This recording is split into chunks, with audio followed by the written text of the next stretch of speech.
La vérité que je partage aujourd'hui n'est pas le résultat d'une simple spéculation, mais le résultat d'une méditation profonde sur les Écritures et des événements qui se déroulent sous nos yeux. Nous vivons à une époque où les fondements de l'économie semblent s'effondrer, et ce phénomène fait écho à de vieux mots sacrés qui ont prévu des temps de procès et de jugement. Les Écritures nous avertissent de l'imminence des crises profondes, où la cupidité, la corruption et l'élimination des valeurs divines se manifestent avec une intensité sans précédent. Dans des textes tels que Matthieu 24 et l'Apocalypse, nous trouvons des descriptions qui, bien que entourées de symbolisme, soulignent une réalité de déséquilibre et de turbulence dans l'esprit et la structure sociale et économique de l'humanité. En observant les signes de l'époque, nous ne pouvons pas nous empêcher de nous souvenir des mots enregistrés dans le livre de Daniel, où il a été parlé d'empires qui se sont élevés et sont tombés, laissant une trace de dévastation et de transformation. L'histoire nous montre qu'en temps de crise, l'humanité est invitée à une profonde réflexion sur sa conduite et ses priorités. Ce que nous assistons aujourd'hui peut être interprété comme le reflet des mêmes principes prophétiques, où chaque calamité économique résonne la clameur du cœur humain à la recherche de rédemption. L'instabilité financière dont nous assistons, avec les marchés de l'effondrement et les systèmes économiques secoués, semble refléter la prophétie que les derniers jours apporteraient non seulement la ruine matérielle, mais aussi un défi spirituel des proportions colossales. Plusieurs écrits anciens, en plus de la Bible, ont enregistré des moments historiques dans lesquels l'effondrement économique a été un avertissement de renouvellement intérieur. Les auteurs et les universitaires qui ont consacré leur vie à la compréhension des mystères divins soulignent que lorsque les ressources terrestres s'épuisent, c'est l'esprit humain qui est poussé à chercher la véritable source d'espoir et de subsistance. Le message que j'apporte aujourd'hui est un appel à regarder au-delà des chiffres et des graphiques, voir la réalité derrière les nombres, la fragilité d'une humanité qui s'est éloignée de ses principes, et par conséquent, du Créateur. Au milieu de la dévastation des systèmes économiques, il y a une invitation divine pour chacun de nous à reprendre le chemin de la vérité, de la justice et de l'amour fraternel. Le scénario actuel, avec ses incertitudes et son angoisse, est également une opportunité de renaissance spirituelle pour la reconstruction interne qui résiste aux ruines externes. Dans ce contexte, il est impératif que la communauté s'unisse dans la prière et la réflexion, se souvenant toujours que les prophéties enregistrées dans nos saintes Écritures n'ont pas été faites pour effrayer, mais pour illuminer et corriger le cours de l'humanité. Le message d'espoir qui imprègne les textes sacrés nous révèle que même dans les moments les plus sombres, la lumière divine reste éclairée, prête à guider ceux qui se repentent et recherchent la rédemption. Comprenant que chaque crise porte la graine du renouvellement, nous sommes invités à réévaluer nos choix et à rechercher, avec foi et détermination, le véritable sens de l'existence. Alors que nous envisageons le scénario actuel, où l'économie mondiale semble se désintégrer, nous nous souvenons des avertissements contenus dans des passages tels que Luc 21, qui décrivent les signes et les présages d'une période d'angoisse inégalée. La dévaluation des devises, les taux augmentant la dette publique et la corruption effrénée dans les systèmes de puissance font écho aux lamentations des psaumes et des avertissements des prophètes qui ont pleuré pour la justice et la justice. Chaque instabilité, chaque crise financière qui survient n'est pas seulement un phénomène économique, mais un signe que l'humanité s'est éloignée du chemin de la lumière et de la vérité.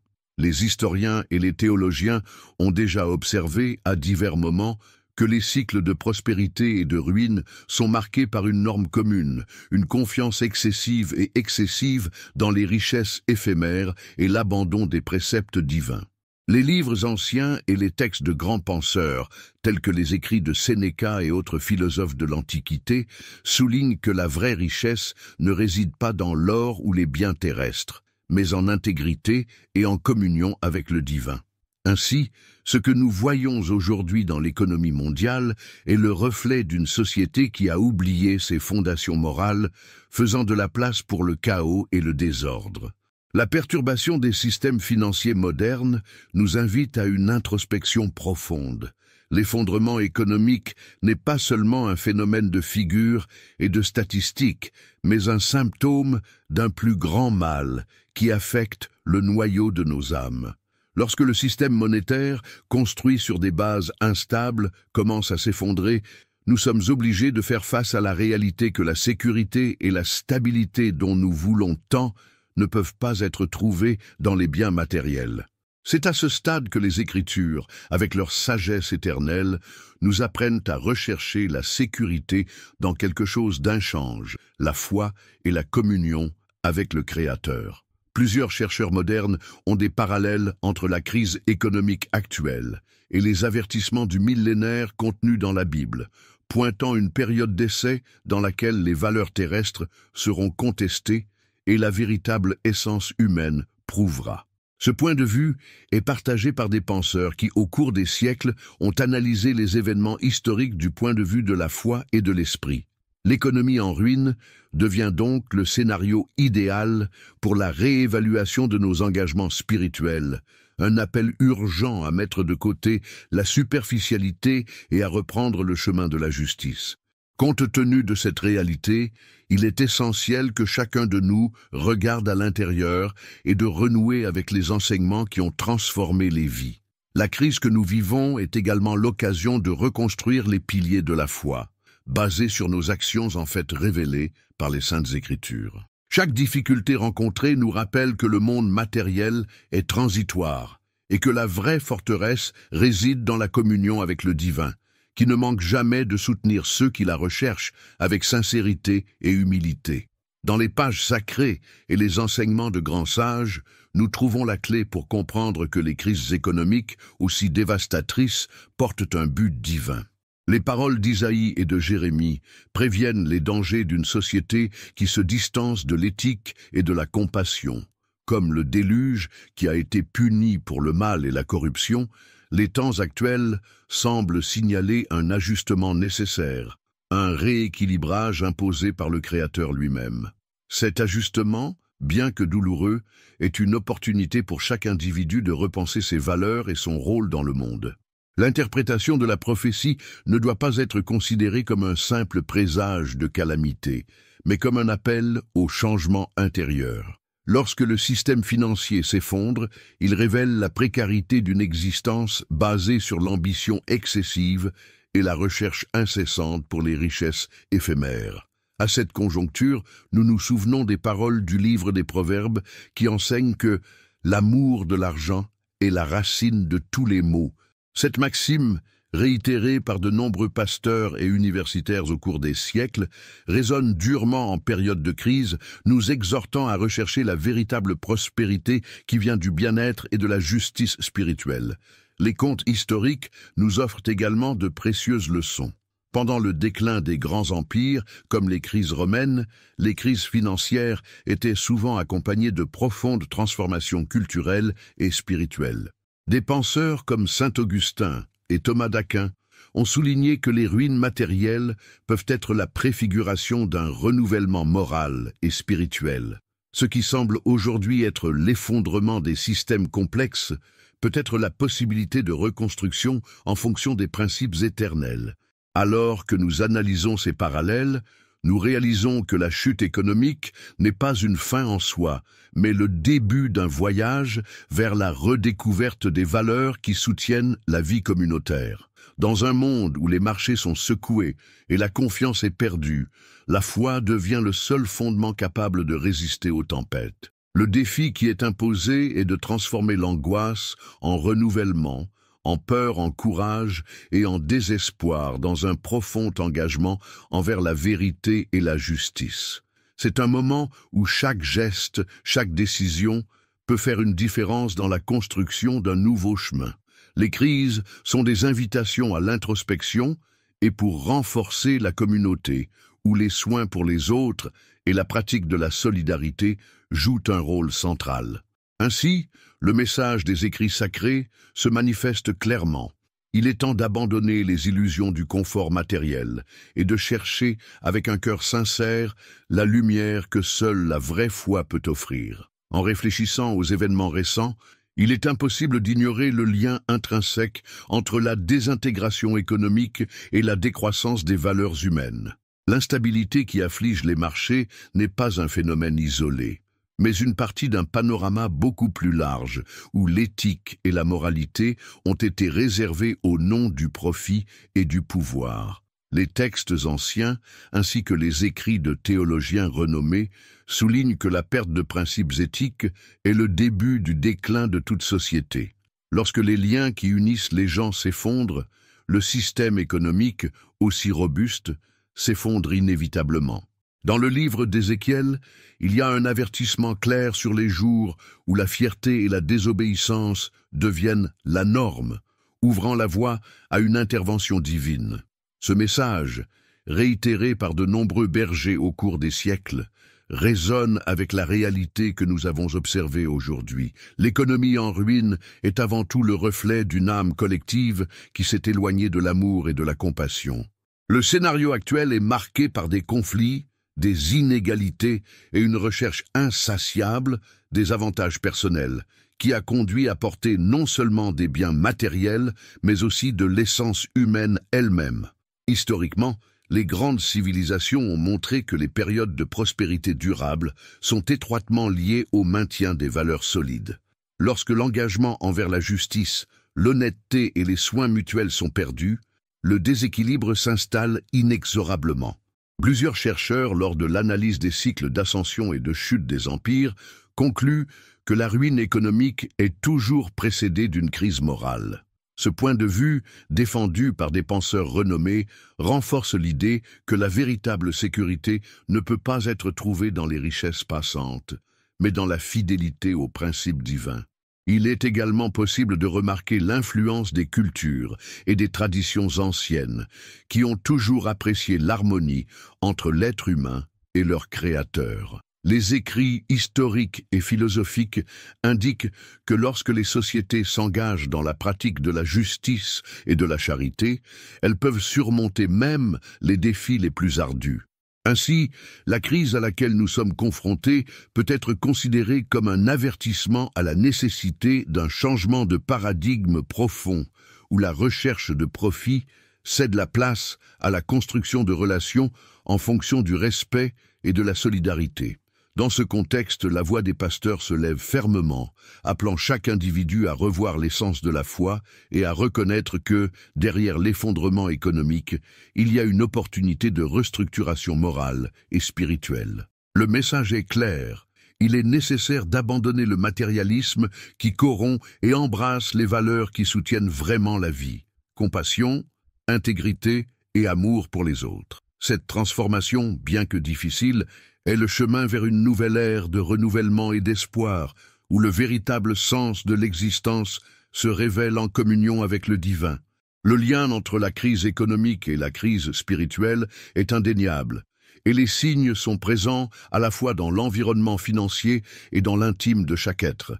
Alors que nous perdons le sens de la communauté et nous laissons être dominés par l'ambition excessive, nous créons un environnement fertile pour les troubles et la souffrance. Les enseignements des psaumes, par exemple, nous rappellent que le Seigneur est notre refuge et notre forteresse, une bonne aide à la tribulation.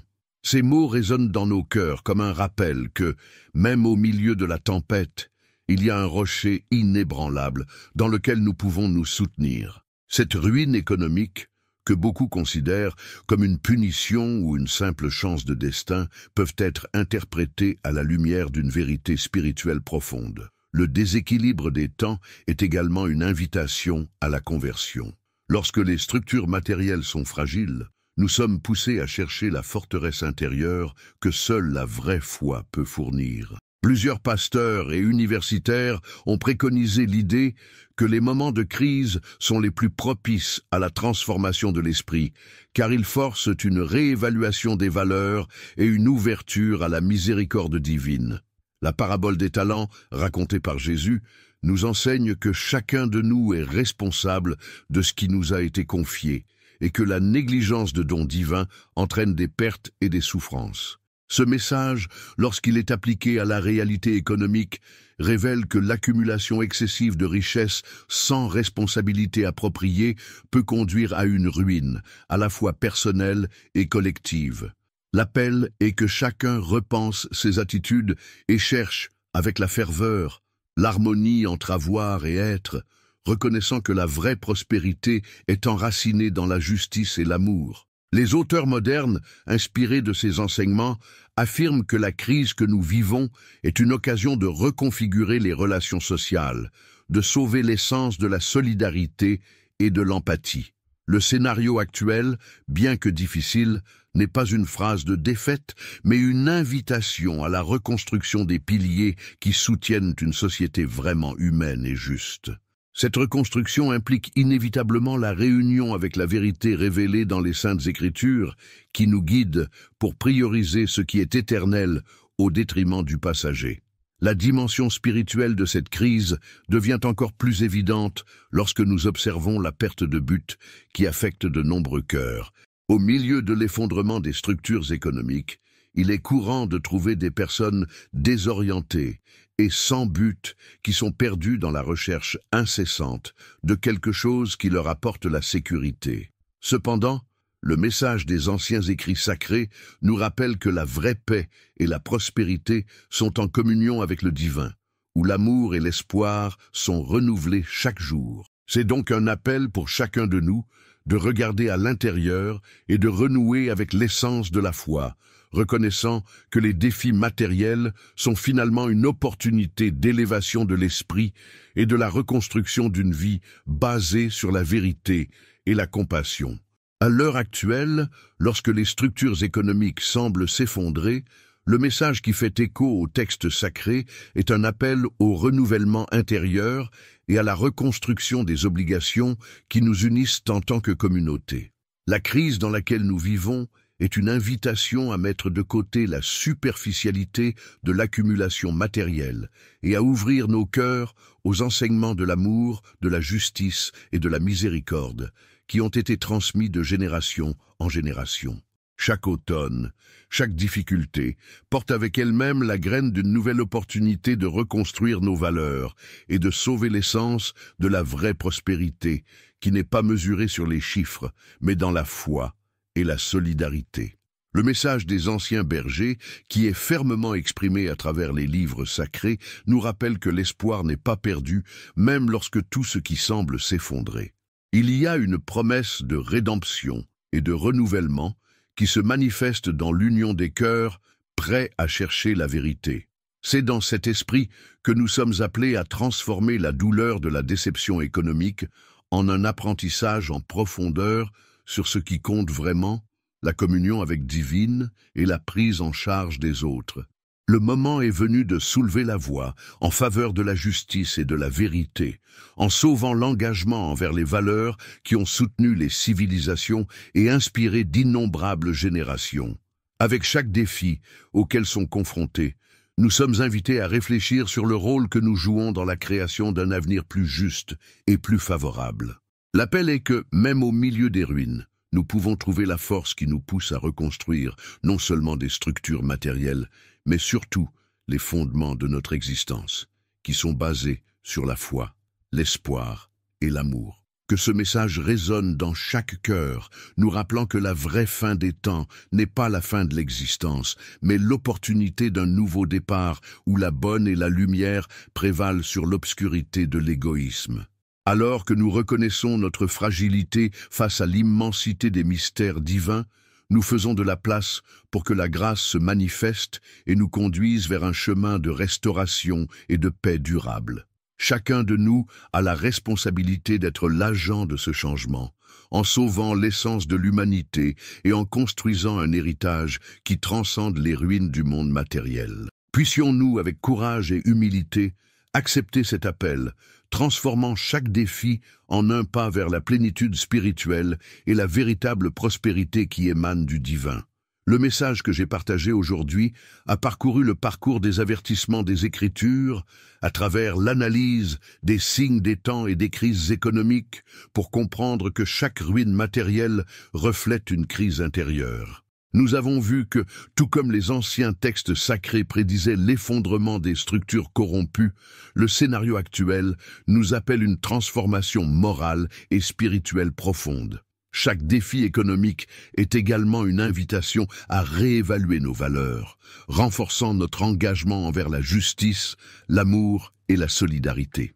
L'histoire réaffirme que même au milieu de la dévastation, il y a une opportunité de redémarrage, pour la vraie prospérité réside dans la communion avec le divin et la reconstruction des liens humains. Nous prions, Seigneur, au milieu des incertitudes et des ruines qui se présentent dans notre monde, nous élevons notre cœur à la recherche de votre lumière et de votre vérité. Puissions-nous voir au-delà des difficultés matérielles et trouver en vous la source inépuisable d'espoir et de renouvellement. Accordez-nous la sagesse pour comprendre les signes de l'époque et le courage de transformer nos erreurs en opportunités pour un nouveau départ. Renforce nos liens d'amour et de solidarité, de sorte que même au milieu de la crise, nous pouvons être des instruments de votre paix. Que chaque âme se reconnecte avec les enseignements sacrés et qu'ensemble, nous pouvons construire un avenir basé sur la justice et la compassion. En votre nom, nous recherchons la rédemption et la vraie prospérité, certaines que votre grâce nous mènera à la voie de la paix et de l'éternité. Amen.